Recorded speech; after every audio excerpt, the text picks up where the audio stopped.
magnificencija rektorių, gerbiami šio iškilmingo įvykio dalyviai, leiskite pradėti Vilniaus universiteto Senato posėdį, kuriame bus atiduota pelnyta pagarba iškiliems mokslo ir visuomenės veikėjams.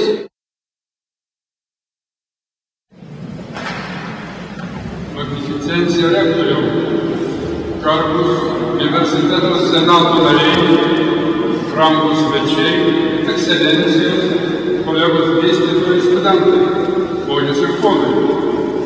Leiskite paskelbti svarbų Vilniaus universiteto Senato dokumentą dėl Vilniaus universiteto garbės daktaro vardo suteikimo.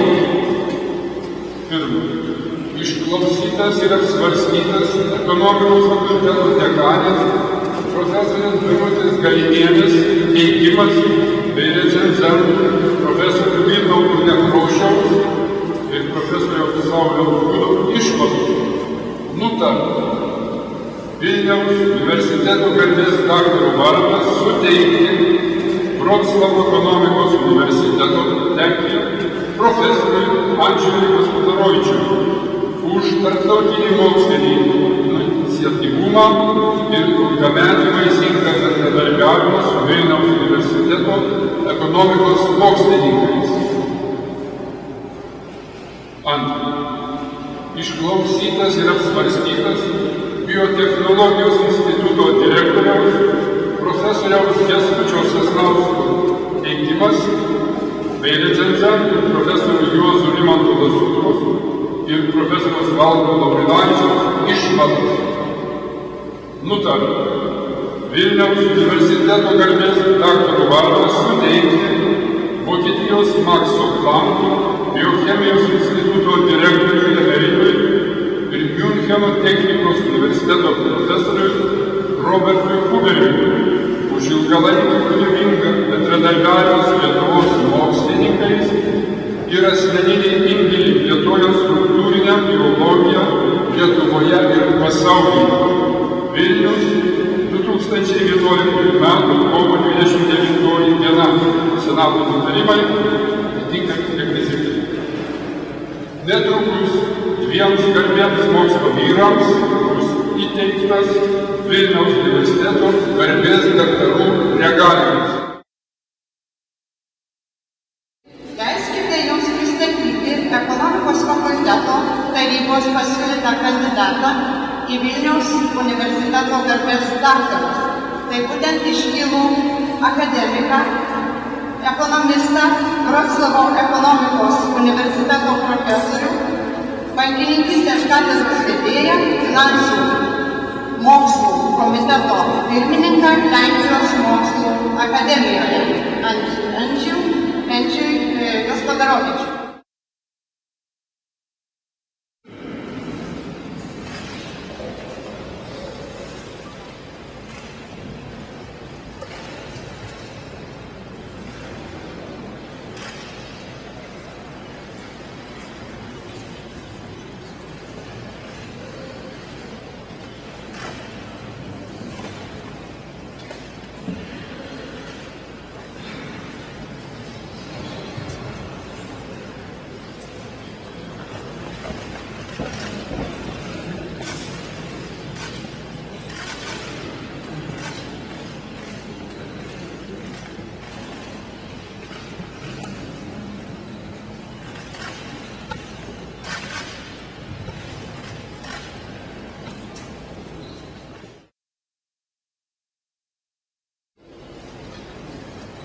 Ich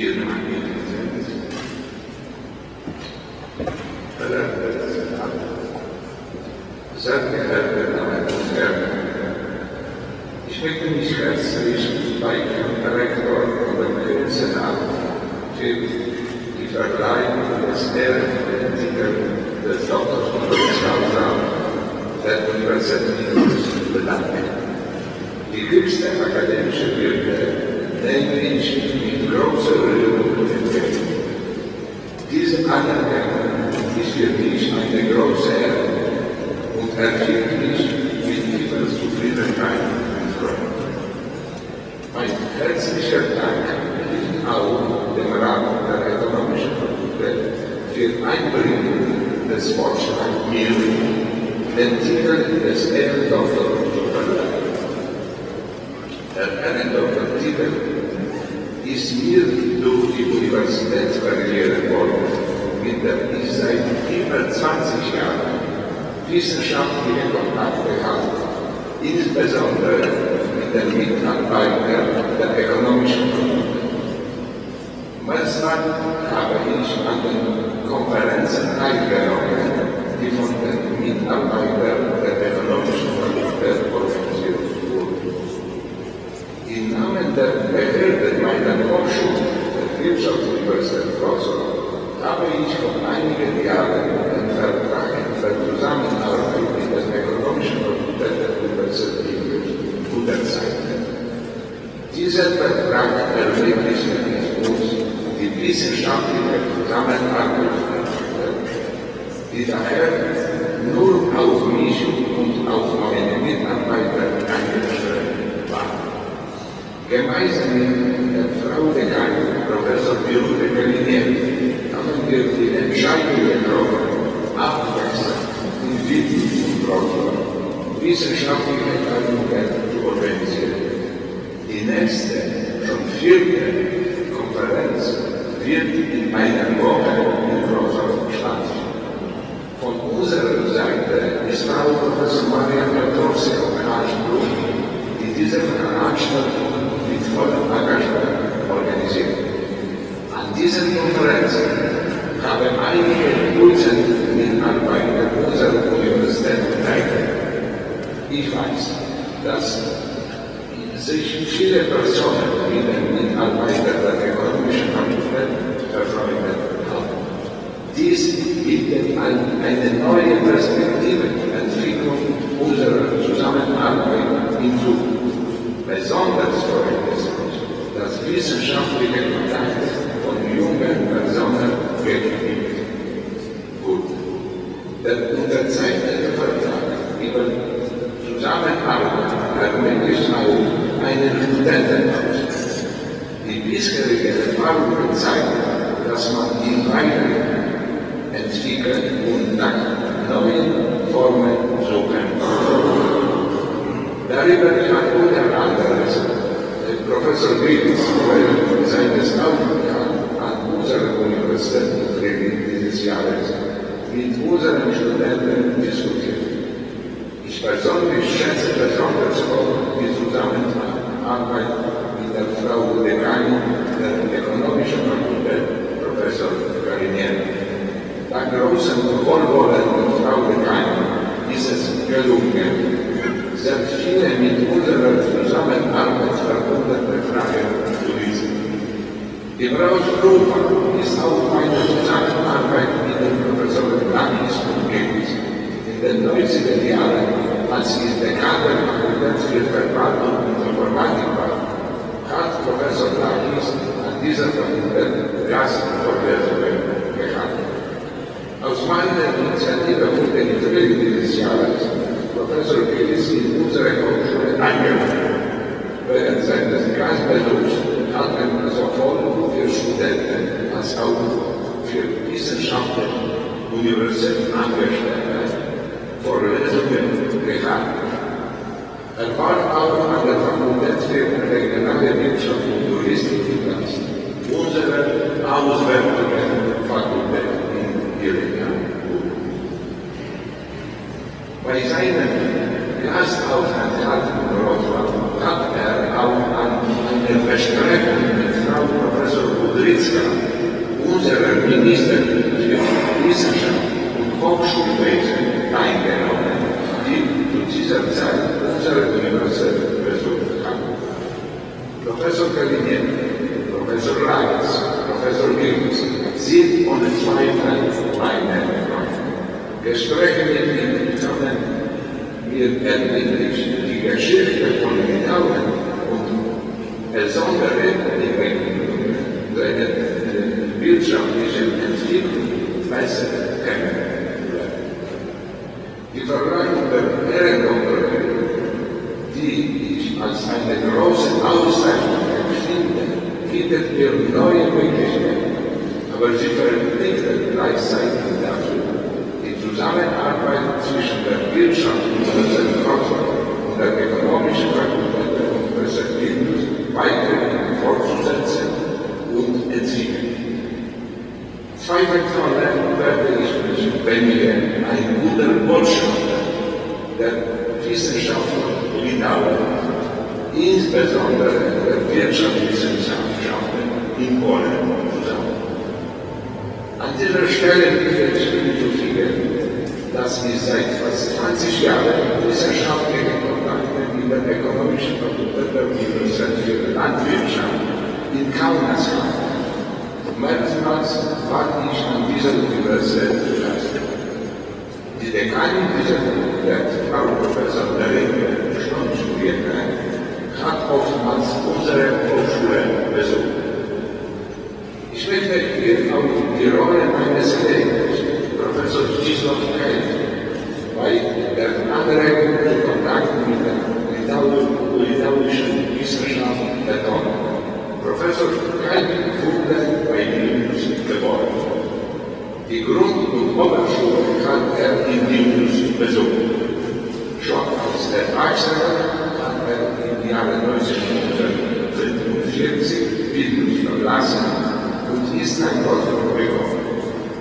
Hier hat er unsere Hochschule abgeschlossen und später 40 Jahre lang an ihr gearbeitet.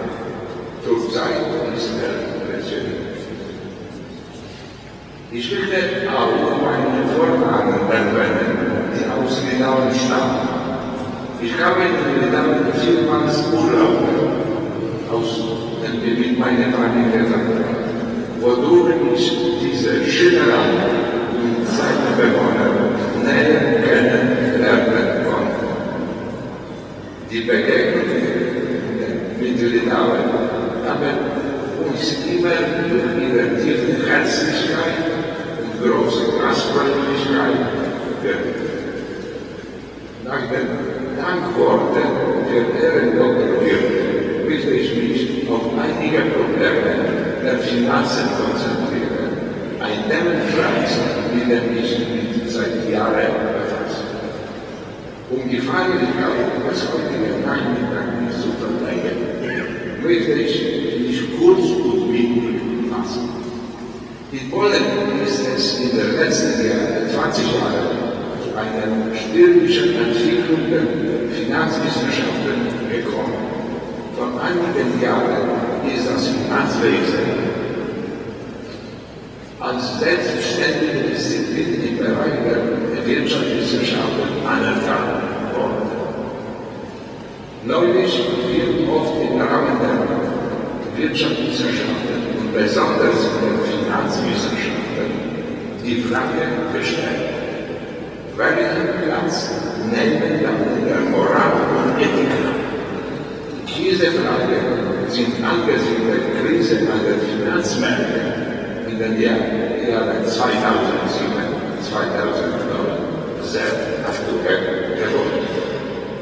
In den meisten Publikationen, die im Westen erschienen sind, werden diese menschliche Habsucht und der Egoismus des Verwalters von Finanzeinrichtungen als die wesentliche Ursache dieser tiefen Krise genannt. Dies war besonders die Handlung der Investoren sichtbar, die nur auf kurzfristige Gewinnmaximierung eingestellt haben, was sich meistens in ihrem Moralschwung und Rückgang der gesellschaftlichen Verantwortung verdient. Eine Alternative sollte eine gesellschaftlich verantwortliche Investitionstätigkeit sein. In Polen ist das Fließen wieder eine gesellschaftlich verantwortliche Investitionstätigkeit sehr gering. In Finanzpraxis kommen solche Investitionsvorgaben nicht zustande. Die meisten Investoren betrachten die Börse als eine Quelle zum Erzielen von kurzfristigen Gewinnen, ohne Berücksichtigung ethischer oder gesellschaftlicher Bedingungen. Mit einer ähnlichen Situation haben wir Videoschein in allen postkommunistischen Ländern. In unserem Land ist es dringend notwendig, wissenschaftliche Untersuchungen über gesellschaftliche verantwortliche Investitionen einzuleiten. Wir haben die wollen unsere eigenen historischen, kulturellen und gesellschaftlichen Bedingungen. Deshalb hat es keinen Sinn, Muster aus entwickelten Ländern automatisch zu übernehmen. In der gesellschaftlich verantwortlichen Investierung verbindet sich die Verantwortung der Finanzwirtschaft, die darauf beruht, dass diese freiwillige soziale und ökologische Fragen in ihrer Tätigkeit berücksichtigen. Die Idee der gesellschaftlichen Verantwortung der Finanzinstitutionen stellt mit dem Konzept der ausländischen Wirtschaftsentwicklung in Einklang.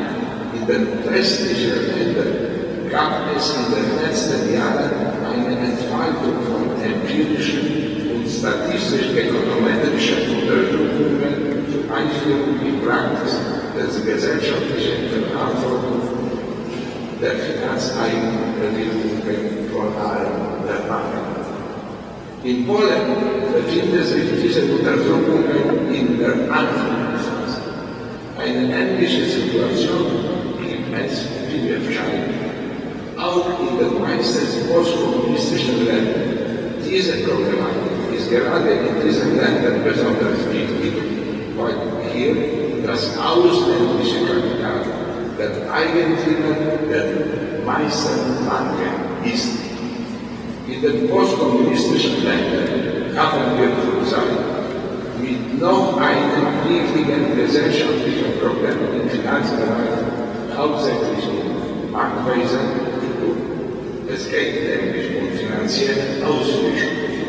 In Polen gibt es einige Definitionen dieser Begriffe. Hier gibt es angenommene Definition wird geschätzt, dass es in unserem Land 15 bis 25% erwachsener Bevölkerung von Finanzausmischung betroffen sind. Wir bedürfen breiter Untersuchungen über die Ursache der finanziellen Ausmischung. Es ist wichtig, die für Polen spezifischen Mittel und Wege dieser gesellschaftlich bedrohlichen Erscheinung zu finden. Ich glaube, diese drei wichtigen Probleme der Finanzwesen bilden den Gegenstand der gemeinsamen Ursachen von Wissenschaftlern aus Polen und Litauen bilden, da unsere Länder eine Reihe von wesentlichen Ähnlichkeiten aufzeigen, die soziale und kulturelle Bedingungen betreffen. Zum Abschluss meiner kurzen Rede möchte ich noch einmal allen verehrten Damen und Herren danken, die die heutige Feierlichkeit ihrer Abwesenheit gewürdigt haben. Meine Damen und Herren, Ihre Anwesenheit in dieser wunderschönen Johanneskirche empfinde ich als Beweis für Ihre Freundschaft und Ihr Wollen.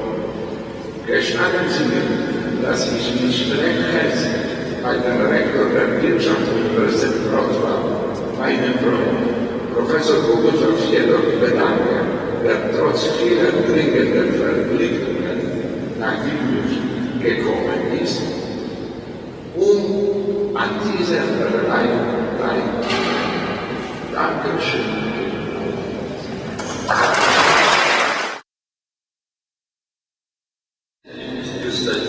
Ekonomikos instituto tarybos pasiūlytą kandidatą į Vilniaus universiteto garbės daktarus, iškilų biochemiką, Nobelio premijos laureatą, profesorių ROBERTUI. Šiuo metu profesorius yra Maxo Plancko biochemijos instituto mokslininkas emeritas, Vilniaus technikos universiteto profesorius, kaimo fondo universiteto vizituojantis profesorius atsakingas už struktūrinės biologijos plėtrą, taip pat atlieka mokslinius tyrimus Vilniaus universiteto medicininės ir technologijos centre. Profesorius Huberis yra žurnalo Journal of Molecular Biology redaktorius bei dviejų biologijos kompanijų Proteros įkūrėjas, bei kelių tarptautinių informacijos kompanijų ir augalininkystės kompanijų mokslinis konsultantas.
Probably the principal moments thank you so much.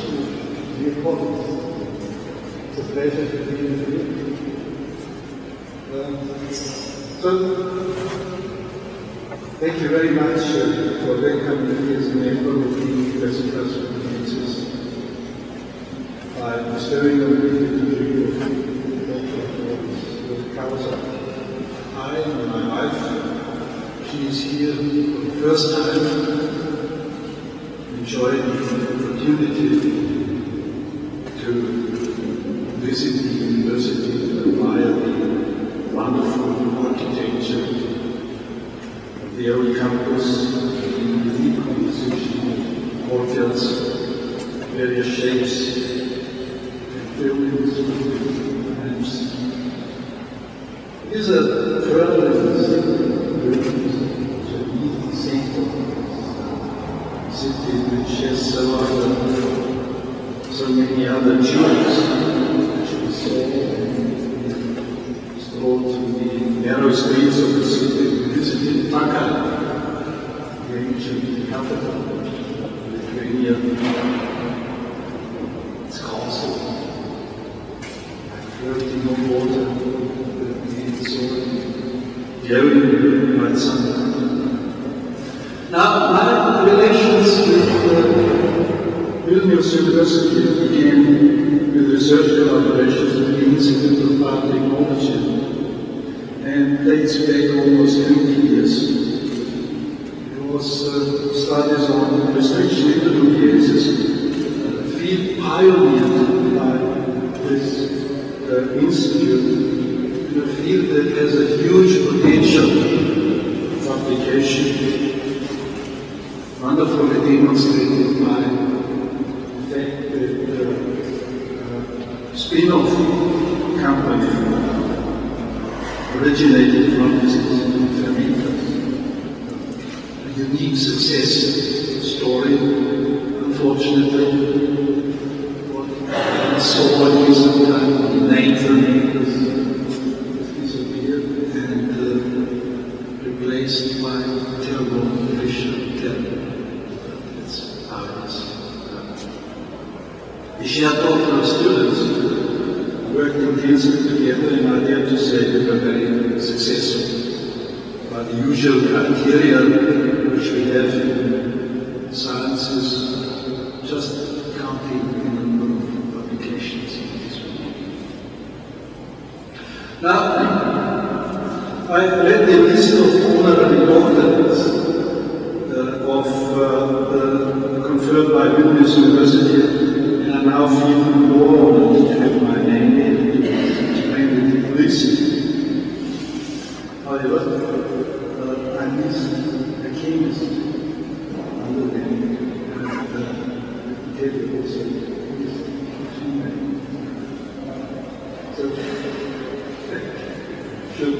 do something in this direction. Now, that is the chemistry. So, 2011 is the International Year of Chemistry. So let me therefore spend some time to be an ambassador of chemistry to this audience and have a short homage to this field of research.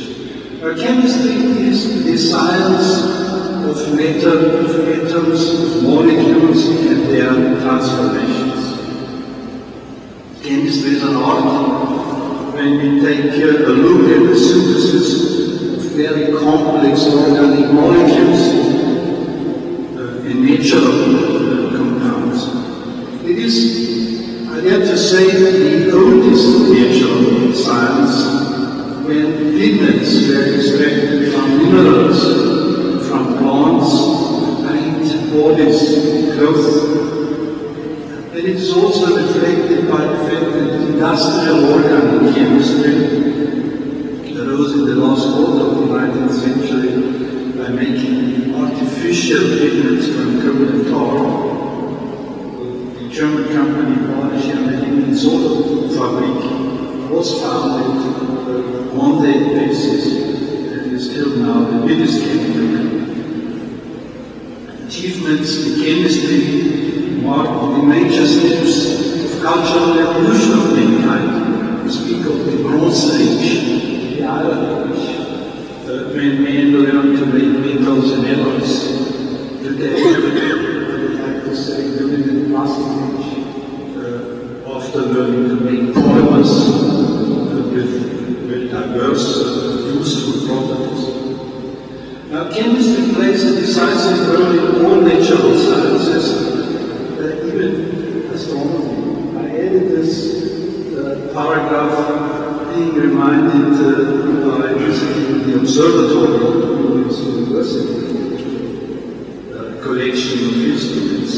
Now, chemistry, of course, provides the glass material for the telescopes, first used by Kepler and Galilei in the 1600s, and in modern times by analyzing the optical spectra of distant parts of the universe. It's, of course, much more sophisticated instruments than what Kepler and Galilei did. But we know that even if we look very far into the universe, we know since the design of the periodic table by Mendeleev and Maya, which I regard as one of the most important discoveries of chemistry, that there are no other elements in the universe than those that have on Earth. So there may be life there, but out in space, but it will be life based on the same elements and on similar molecules, probably carrying out similar functions. Chemistry and physics makes the materials for transistors by controlled doping of silicon, for instance. Their miniaturization of these chips is a chemical process. The fabrication of perfect crystals for lasers. This, I just named a few of these. So the material basis of the communication revolution, which we trace in our rest in chemistry, biology, and chemistry. The giant steps in molecular biology by gene and protein analysis were made by discoveries of the chemistry of DNA and of proteins and their transformations using specific chemical reactions for the cleavage of these polymers, the restriction nucleases which I mentioned, which were the basis of my collaboration with the Vilniaus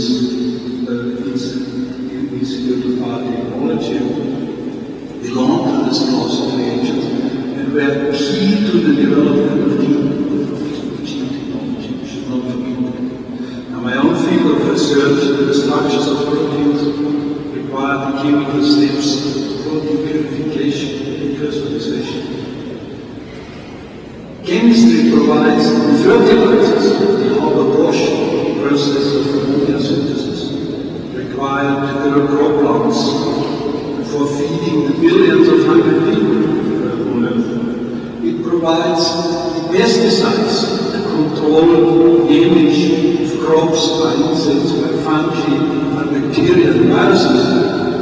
Often these are bio-inspired compounds that these compounds discovered in nature and then chemical synthesized to have enough. Chemistry provides the materials for energy production in solar cells. Also, the enriched uranium in nuclear reactors.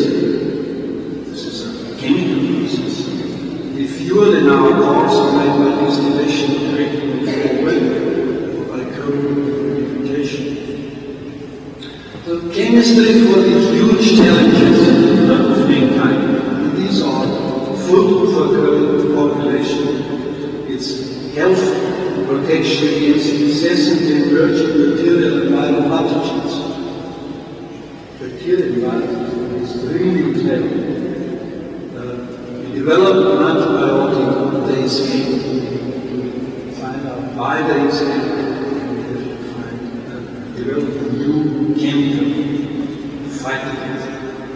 Energy, probably maybe solar in the future. But every other relative source of energy must be used before we enter the solar age. In all of these processes, chemistry will play. So chemistry will play a decisive role in all developments, for instance, by making drought and salt tolerant crop together with biology and the analysis of physiological pathways. Chemistry for designing new strategies for analyzing the biology of pathogens and the designing chemical synthesis of novel antibiotics. Chemistry for making new materials for solar cells easier and cheaper than the classical silicon-based technology. All of this is underway for us to see and realize. I had studied chemistry at a time when most of the methods and technologies used now for research and production were unknown. Much excitement and research development. The field is also now extremely lively. New discoveries all around the corner. It needs open eyes, keen mind, and enthusiasm to get it. I travel a lot around the world, and I'm often asked to speak to students. Very recently I was asked to speak to a very large convocation of incoming students in Indonesia and London. And I was asked to give them inspiration in one sentence. Now let me repeat that sentence. I said that food, energy, health, and environment are the huge challenges for mankind, but we have a solution. It lies in the brains of people. And it is the mission of all universities, because it does to prepare the young people for the task. And I should be successful. Thank you.